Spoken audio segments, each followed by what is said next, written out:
ನೋಡಿ, bill pass ಮಾಡೋದಕ್ಕೆ 360 ಸಂಸದರ ಮತ ಬೇಕು. ಎಷ್ಟು? 360 ಸಂಸದರ ಮತ, ಅಂದ್ರೆ 360 ಮತಗಳು ಬೇಕು.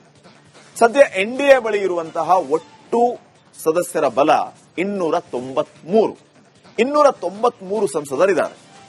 ಅದರಲ್ಲಿ ಟಿಎಂಸಿಯ 20 ಸಂಸದರು ಈಗ ಎನ್ಡಿಎಗೆ ಬೆಂಬಲವನ್ನ ಘೋಷಣೆ ಮಾಡಿ ಆಗಿದೆ. ಈ 50 ನಡೆದಂತ ಆಲ್ ಪಾರ್ಟಿ ಮೀಟಿಂಗ್ ಅಲ್ಲೂ ಯಾವ ರೀತಿಯ ಚರ್ಚೆ ಆಯಿತು, ರೆಬಲ್ ಸಂಸದರು ಹೊರಗಡೆ ಹೋದ್ರು, ಇವ್ರನ್ನ ಯಾಕೆ ಕರೆದ್ರಿ ಅಂತ ಸಿಟ್ಟು ಮಾಡಿಕೊಂಡ್ರು, ಇವೆಲ್ಲವೂ ಕೂಡ ಆಗಿದೆ. ಇನ್ನ ಉದ್ದವ್ ಬಣದ 6 ಸಂಸದರು ಶಿಂದೆ ಬಣಕ್ಕೆ ಶಿಫ್ಟ್ ಆಗಿದ್ದಾರೆ. ಆಪ್ ತೊರೆದು 7 ಸಂಸದರಿಂದ ಎನ್ಡಿಎಗೆ ಬೆಂಬಲ ಸಿಕ್ಕಿದೆ. ಇನ್ನ ವೈಎಸ್ಆರ್ಸಿಪಿ ಪಕ್ಷದ 4 ಸಂಸದರು ಕೂಡ ಬೆಂಬಲವನ್ನ ಘೋಷಣೆ ಮಾಡುವ ಸಾಧ್ಯತೆ ಇದೆ. ಅವರದ್ದು ಕೂಡ ಬೆಂಬಲ ಸಿಗಬಹುದು ಇವರಿಗೆ.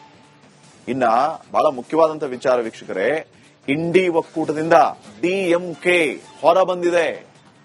ಎನ್ಡಿಎಗೆ ಬೆಂಬಲಿಸುವುದಾಗಿ ಡಿಎಂಕೆ ಘೋಷಣೆಯನ್ನೂ ಮಾಡಿದೆ.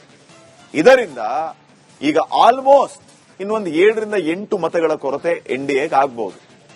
ಅದರ ಬಗ್ಗೆ ಈಗಾಗಲೇ ಎಲ್ಲಾ ರೀತಿಯ ಸಿದ್ಧತೆಗಳನ್ನ ಎನ್ಡಿಎ ಮಾಡಿಕೊಳ್ತಾ ಇದೆ. ಇನ್ನು 7ರಿಂದ 8 ಮತಗಳ ಕೊರತೆಯಾದ್ರೆ ಎಲ್ಲಿಂದ ತಗೊಂಡ್ಬರೋದು, ಯಾರನ್ನ ಸೆಳೆಯೋದು, ಅಥವಾ ಯಾರು ಬೆಂಬಲ ಘೋಷಣೆ ಮಾಡ್ತಾರೆ, ಈ ಎಲ್ಲಾ ವಿಚಾರಗಳ ಬಗ್ಗೆ ತಂತ್ರ ಲೆಕ್ಕಾಚಾರವನ್ನ ಎನ್ಡಿಎ ಮಾಡ್ತಾ ಇದೆ. ನೋಡೋಣ ಅದು ಏನಾಗುತ್ತೆ ಅಂತ ಹೇಳಿ. ನೆಕ್ಸ್ಟ್